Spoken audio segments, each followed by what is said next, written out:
Hello there, Ray here. I'm joined by Grandma Mommy. I'll trade you emeralds for that book. Are you sure you don't got cookies there, Grandma? No, no, not today. I'm a villager. And we're going to show you a really cool trick which you can do with villagers to get infinite amounts of emeralds with only a single item. So to get set up, what you'll want to have is one villager. So the villager you want to have contained, and then you want to make it so that he becomes a librarian. So do that, he just has to think he can walk over to one of these lecterns, and using some trapdoors, mobs think they can walk through it, and therefore he thinks he can access these workstations. So now that he is a librarian, we go ahead, we can check his trades. And you want a librarian that has bookshelves for sale, the first set of trades here. So this guy does it. So what we want to do is remove his workstation so that he loses his profession, and then you can reset it, and that way he'll gain it again as well as new trades. So now he lost his profession, we'll give him a new workstation and he'll find it. There he goes. And now you can see his trades changed up, and now we have access to the bookshelves. Now what you want to do is increase the librarian's expertise, which is this bar up here, until he reaches the next level of profession. So we go ahead and just purchase some books. So doing any of these trades will eventually fill this bar, and now he's able to move on to the next level of his profession. So if we leave his trade, you'll see little regeneration particles, and we go ahead and trade them. Now you can see he has access to the second one. Now you can see he's apprentice and he got some more trades. So the second group of trades, you want him to have a book trade, and I only have a book trade at this level here, and I only have a bookshelf trade at this level here. So once a villager has been traded with, he won't lose his profession anymore, which is handy in some cases, but now we can't actually get him to get new trades, so we'll need to use another villager. So we trade up the villager until he is ready to get a new level. Now he has updated, and now you can see his next trade is a book trade. This is exactly what you want. You want bookshelves here and a book trade here. So notice he is selling you a bookshelf for 9 emeralds, and he's buying 4 books for 1 emerald. Now we want to get these prices down as low as possible. So to do that, we will go ahead and we will actually turn him into a zombie and then convert him back into a villager. Because when you do this to the villagers, they will then see you as kind of helping them, and they'll actually lower their prices for helping you convert them from a zombie villager into a villager. And they did change it so that now villagers will actually keep their trades even if they get turned into a zombie and back into a villager. So notice these trades right now will have the same type of trades here, but they'll be different prices. So let's go ahead and put the zombie in with this villager. Now in hard difficulty, there's a 100% chance that the villager will be converted over into a zombie villager. Something like normal mode, there's like a 50% chance, and like easy mode, it's like impossible for him to get converted, but they will die. So make sure you pay attention and do this like on hard mode if you want 100% chance of them not dying. And there you see, the villager got converted over into a villager zombie. Now we go ahead and remove the zombie, and we can secure our villager once again. Now we can go ahead and cure him. So we give him a weakness potion, as well as a golden apple.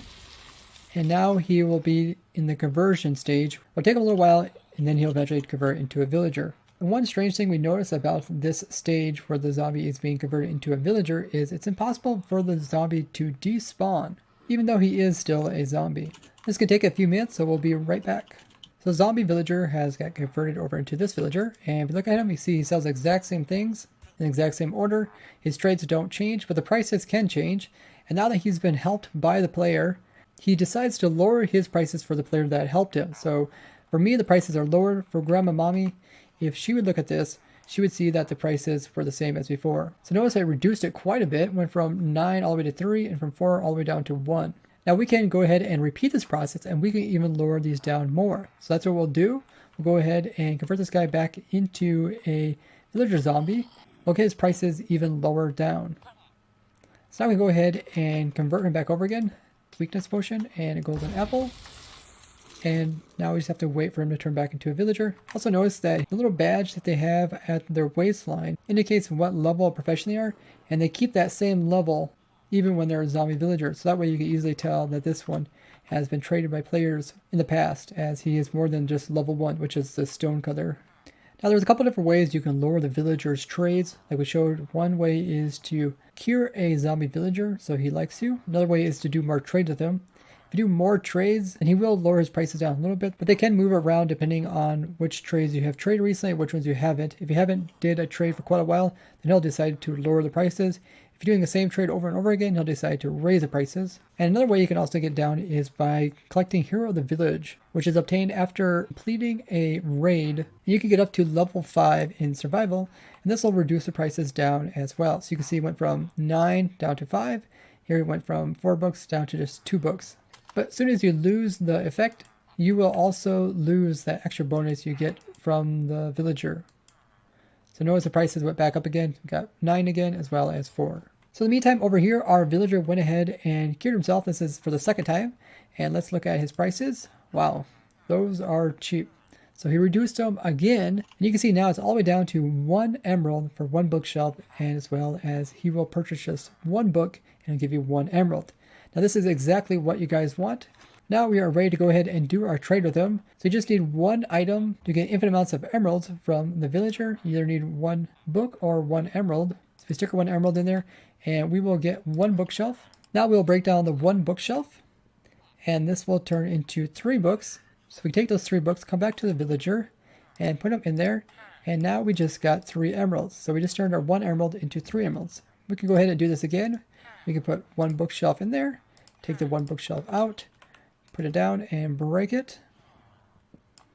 And we got 3 more books and we can trade those 3 books in for 3 more emeralds. So you guys get the point. You can also put all your emeralds in and get all bookshelves and break them all down. And you can turn all those books into emeralds. As you can see, I just got 6 emeralds out of 1 emerald. And you can keep this up as much as you want. The only restriction you have is that the villagers have a set amount of trades before they'll have to work at their workstation to refresh them. So in Java Edition, it's around 12 to 16 trades on most items. And for the bookshelves as well as the books, they'll do 12 of each of those trades. And then after that, they'll kind of just freeze up. So you can see he has this currently crossed off. And if you try to trade this, and you can see there's an X here, it says villagers restock up to 2 times per day. So you just need to wait a little bit later on in the day, and then the villager will go ahead and work at the workstation and reset his trades so you can do some more trading with him. But with this method, it is possible to get infinite amount of emeralds at the start of only 1 emerald or 1 book. Now in the past, they tried to nerf this by reducing the number of bookshelves you could purchase from them. But even though they nerfed it, it is still possible to do it in survival, and that's what Grandma, Mommy, and I have been looking into.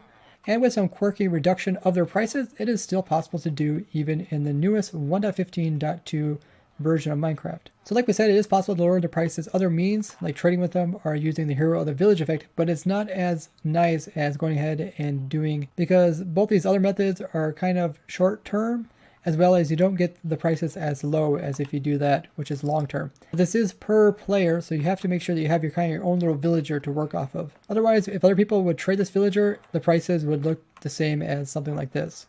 So this method might be good for like early game of getting emeralds. But I think if you want to get a lot of emeralds, you should definitely build up my super simple raid farm, the Raid-O-Matic, as that thing will produce over 3,500 emeralds per hour, and it's not that difficult to build up. It only takes 1 villager, where this could take a couple of villagers, especially if you get one that has the wrong trades. You can also do this with other villagers. For example, I had a cleric that I cured 3 times and got the bottle trade down to, is it 9? 1 bottle for 1 emerald. Normally it's 9. And I have a witch farm, so I have tons of bottles. So it's very useful, especially on any trade that you want to essentially get lower. So even something that's expensive like this, you can just keep doing it until you can get all the way down to 1. So even those really, really expensive enchanted books, you can eventually slowly get all the way down to 1. Oh, also you can do a zombie villager and the zombie in minecarts and just move the same zombie up to him every time, and he'll whop on him from a minecart if they're side by side. So that makes it really easy if you want to do a bunch of them. Big thanks to Grandma Mommy for showing me this. It's a very useful tip, and you can use it pretty much for any type of trades that you want to get really, really low. And guys, Grandma Mommy also has her own YouTube channel as well as Twitch, and she does some technical stuff as well, like you have a redstone-less iron farm there on your YouTube channel. Yes, I do. And Villager Breeder. You guys can check her out down below. I'll put the links there. Bye-bye. Bye-bye.